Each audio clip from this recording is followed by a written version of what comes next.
యోగి వాక్కుని ఈశ్వరుడు సత్యం చేస్తాడు. సత్యాన్ని యోగి పలుకుతాడు అనుకుంటే పొరపాటు. ఒకటి మీరు బాగా జ్ఞాపకం పెట్టుకోవాలి, అసలు యోగికి దీని మీద ఏమీ అనురక్తి ఉండదు.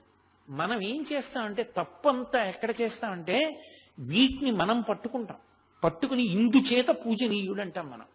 దాన్ని వాళ్ళు చాలా అసహ్యించుకుంటారు.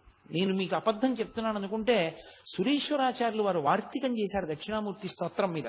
అందులో వారు ఒక మాట అంటారు, పక్షి రెట్ట వేస్తే ఉత్తరయ్యం మీద పడింది అనుకోండి, నేను తీసి ఇలా కొట్టేసి కడిగేసుకున్నట్టే యోగి సిద్ధుల గురించి వెంపర్లాడడు.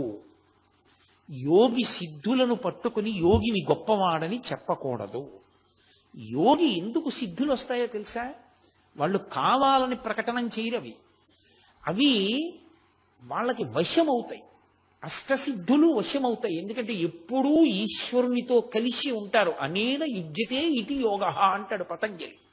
ఉన్న కారణం చేత వాళ్ళ నోటి వెంట ఏదొచ్చిందో అది సత్యమవుతుంది. అది యోగి యొక్క గొప్పతనం. యోగి వైశిష్ట్యాన్ని పరిశీలించాలి తప్ప యోగి సిద్ధుల్ని పట్టుకుని అందుకు గొప్పవాడంటూ మీరు మాట్లాడకూడదు. దోషం అది.